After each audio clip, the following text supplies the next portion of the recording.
Hi, I'm E.D. Lewis and welcome back to my channel, and today I'm doing another nocturnal review. But before we get started with that, I did want to share a few other little things. There was something else I forgot, but it's downstairs and I'm like, well, I'll just wait till next time. So this time I've got for you another one of those mini tubs ducks, and this is another Universal Studios one. It's Frankenstein's Monster.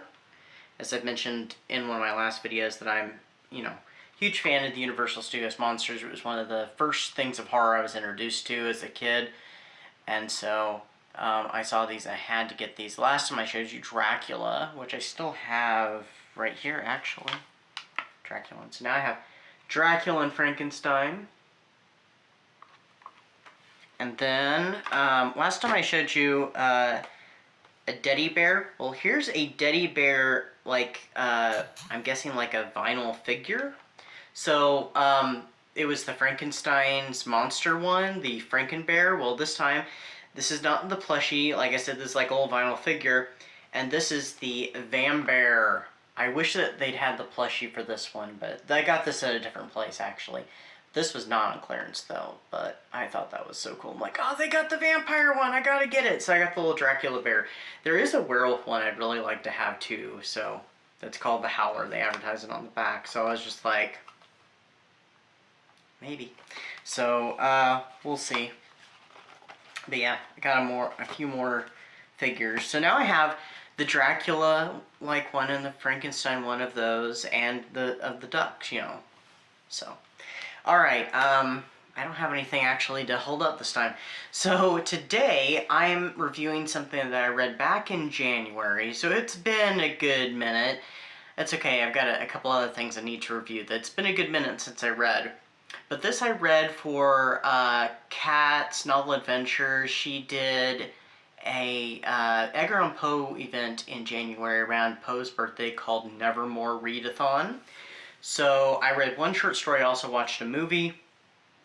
I watched Premature Burial, which I've never read the story. I need to read the story, so maybe next year. The movie was pretty good. It should have had Vincent Price. I think originally it was supposed to, but things didn't work out the way that was hoped, as things happen. But I read Some Words with a Mummy by Edgar Allan Poe.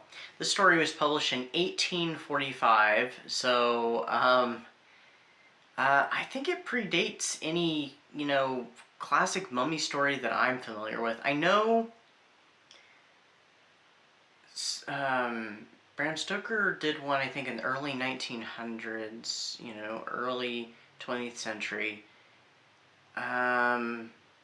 I know Conan Doyle did one, but I don't know when that came out, his short story. And I think there was another mummy story that was in the late 19th century, but I think this might predate that one. I don't know much about that mummy story, but I think this one predates that. So this one follows an unnamed narrator, which seems to be a thing with a lot of old Gothic tales. He's settling down to bed and he gets a message delivered to him, his friend inviting him to come to a mummy unwrapping they're having later that night. He decides to change his plans and go, and they start to unwrap this rather unusual mummy. The case and everything, how the mummies wrap, it's a little unusual, and they plan to do a little bit of dissection. But they decide to just hold that off till the next night. When they're getting ready to disband, they decide, you know what, let's try a few little experiments. So they start kind of cutting into the mummy itself and doing a little bit of experimentation with galvanism. Well, the mummy wakes up. That's all I'm going to tell you about the plot itself. I will, I'll give a few more details though. This one is not a serious story. I would count it as like very mild horror because, I mean, that'd be really horrific. You get the, you're examining this mummy and it, ultimately comes to life. I mean, they were doing some things that I don't think were very, they were definitely not very respectful. They shouldn't have been doing to the mummy. But Yeah, that'd be pretty frightening. So I don't blame the mummy for waking up. But this one is a satirical story. It's complete satire, and it talks about a whole things. They, like it says, some words with the mummy. They do have a conversation with the mummy. They have to speak in the mummy's native tongue, which only a couple of the gentlemen present are able to, but they uh, interpret for everybody else. Um, there were a few parts that are kind of humorous. It's rather dry humor because it probably, because the time period which it takes place, but it explores some like alternate history of Egypt, and also explains the peculiar way that this mummy was embalmed and prepared for burial, which has to do with his particular, using the words they used in the story, his particular tribe. And of course they talk on some other things such as politics and stuff, and yeah, it gets a little out of hand, but it does have some humorous moments. I even remember snickering during parts of it. Some of it did go over my head because I'm like, I have no idea what they're talking about, because we're so far removed from, the 1840s. So, but I thought it was an interesting story all in all. I would give it like 4 stars, I think is what I put on Goodreads. Not the greatest of his stories, but not the worst, for sure. I don't think I've read any of his humorous tales. I know he has comedic pieces. I didn't know what this one was going to be. I went in completely blind. I'm like, ooh, a mummy, This will go with a secret challenge that I actually have had that I haven't even talked about, so I figured this is the perfect time to mention this. I do have a private little reading challenge for myself, and that is what I'm calling the Universal Studios Monsters Challenge. I'll probably talk about this in a later video or something.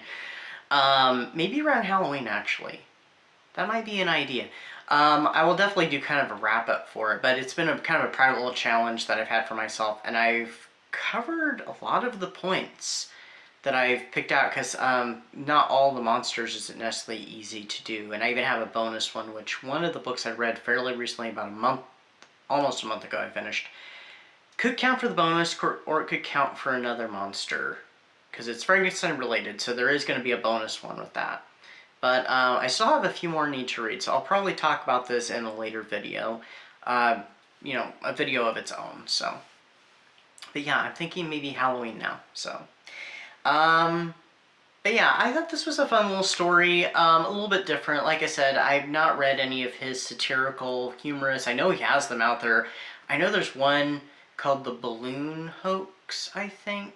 And I think it's in my Steampunk Poe book, because it having to do with like an airship type deal, and so it's very steampunky, and I think it's a humorous story, but I think this is my first one of his humors, unless you would count The Cask of Amontillado as being kind of darkly humorous. Depending upon your perspective, I mean, you could consider it kind of dark humor. If you don't count that, then yeah, this is probably the first humorous one of his I've read. So anyway, that's what I've got for you today, but very soon, I think it's my next video. I think that's the way I'm planning it, because I'm rearranging things now, because I'm about to finish reading. I've been taking my time on my reading this month, so I've only been reading a couple books, and they're ones that I've started before this month. I've just, kind of decided to let, be light on the reading, especially gearing up for Summer Spooks, which is coming up right around the corner. Starts on July 20th. I will link my videos down below for that, my recommendations video and my announcement video. If you have not checked those out, please feel free. Please feel free to take part in the event. It goes on for 2 weeks. You don't have to do the full 2 weeks. You can do one or the other or both. It's up to you. There's no gatekeeping. I have prompts for it. It's all in fun, so you can even combine prompts. You can combine all 3 of the reading prompts and read just one book, if it fits all 3. Or you can just pick and choose what prompts. There's also an activity and a watching prompt as well. All are optional. I'm going to have my Pile of Possibilities video coming up. I think that's my next one. and then I think I'm going to have a review. And this is right before Summer Spooks starts. So anyway, so that's kind of a little bit of a jumbled preview of what's coming.